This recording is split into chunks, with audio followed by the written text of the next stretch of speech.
வணக்கம். தமிழ் ஃபுட் கார்னரில் இன்றைக்கி காலிஃப்ளவர் கறி பண்ண போகிறோம். இது எல்லா வகை சாதத்துக்கும் சைட் டிஷ்ஷாக வச்சு சாப்பிட்றதுக்கு ரொம்பவே நல்லாயிருக்கும். அது தவிர தோசை, சப்பாத்தி இதுக்கெல்லாம் தொட்டு சாப்பிட்றதுக்கும் ரொம்ப சூப்பராக இருக்கும். இப்போ இந்த டேஸ்டான காலிஃப்ளவர் கறியை எப்படி பண்ணுறதுன்னு பார்க்கலாம். இது வரைக்கும் நம்ம சேனலில் சப்ஸ்கிரைப் பண்ணாதவங்க சப்ஸ்கிரைப் பண்ணிவிட்டு பக்கத்தில் உள்ள பெல் பட்டனை கிளிக் பண்ணிக்கோங்க. இந்த கடாயில் தண்ணி விட்டு நல்லா கொதிச்சிட்ருக்கு. அதில் கொஞ்சமாக கல் உப்பு, 1 பிஞ்ச் மஞ்சள் தூள் சேர்த்து நல்லா கலந்து விட்டுட்டு 1/4 கிலோ காலிஃப்ளவரை க்ளீன் பண்ணி வச்சுருக்கேன். இந்த மாதிரி சின்ன பீசஸாக எடுத்து வச்சுருக்கேன். இதை இந்த தண்ணியில் சேர்த்துட்டு இந்த கொதிக்கிற தண்ணியில் காலிஃப்ளவர் 2 நிமிஷம் இருக்கட்டும்.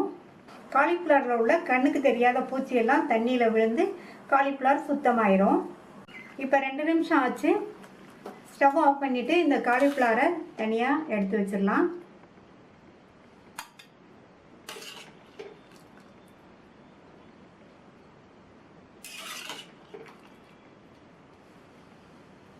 இந்த பேனில் 1.5 டேபிள் ஸ்பூன் எண்ணெய் சேர்த்து எண்ணெய் சூடானதும் அதில் 1/2 டீஸ்பூன் சீரகம்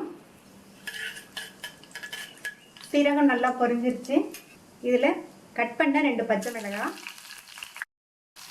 ஒரு பெரிய வெங்காயம் பொடியாக கட் பண்ணதை அடுத்து சேர்த்துக்கலாம். இது கூட கொஞ்சம் கருவேப்பிலை சேர்த்து இந்த வெங்காயம், பச்சை மிளகாய் எல்லாமே நல்லா வதங்கணும். வெங்காயம் கண்ணாடி பதம் வர வரைக்கும் வதங்கணும். வெங்காயம் வதங்கிடுச்சு. இது கூட 1 டீஸ்பூன் இஞ்சி பூண்டு விழுது சேர்த்து அதனுடைய பச்சை வாசனை போகிற அளவுக்கு வதக்கிக்கணும். இஞ்சி பூண்டு விழுதோட பச்சை வாசனையும் போயிடுச்சு. 2 மீடியம் சைஸ் தக்காளியை நல்லா மிக்சியில் பியூரியாக அரைச்சி வச்சுருக்கேன்.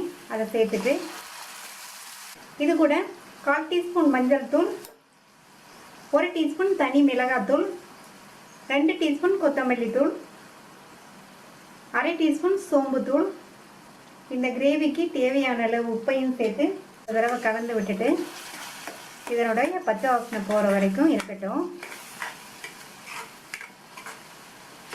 சேர்த்த மசாலா தூளோட பச்சை வாசனையும் போயிடுச்சு, தக்காளி விழுதோட பச்சை வாசனையும் போயிடுச்சு. இது கூட 2 டேபிள் ஸ்பூன் ஃப்ரெஷ்ஷான தயிர், கரெக்டான புளிப்புள்ள தயிர் சேர்த்து மறுபடியும் ஒரு தடவை நல்லா மிக்ஸ் பண்ணி விட்டுக்கணும்.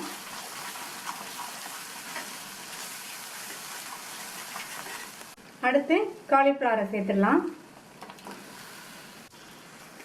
காலிஃப்ளவரை சேர்த்துட்டு மறுபடியும் நல்லா ஒன்றா மிக்ஸ் பண்ணி விட்டுட்டு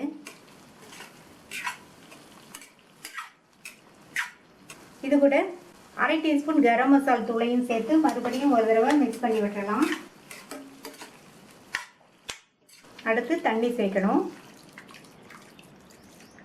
1 கப் தண்ணி சேர்த்துருக்கேன். நல்லா ஒரு தடவை மிக்ஸ் பண்ணி விட்டுட்டு மூடி வச்சிடலாம். மூடி போட்டாச்சு. காலிஃப்ளவர் நல்லா மசாலாவோடு சேர்ந்து வெந்து திக்காய் வரட்டும். இடையில திறந்து பார்த்து கிண்டி விட்டுக்கணும். சேர்த்த தண்ணியெல்லாம் வற்றி காலிஃப்ளவரும் வெந்துருச்சு. நம்மளுடைய கறியும் ரெடி ஆயிடுச்சு. காலிஃப்ளவர் ரொம்ப வேகக்கூடாது, ஓரளவு கிரன்ச்சியாக இருந்தால் தான் நல்லாயிருக்கும். இதில் பொடியாக கட் பண்ண கொத்தமல்லி இலைகளை தூவிட்டு ஸ்டவ் ஆஃப் பண்ணிவிட்டு ஒரு தடவை மிக்ஸ் பண்ணி விட்டுடலாம். ரொம்ப ஈஸியாக பண்ணக்கூடிய சுவையான காலிஃப்ளவர் கறி ரெடி ஆயிடுச்சு.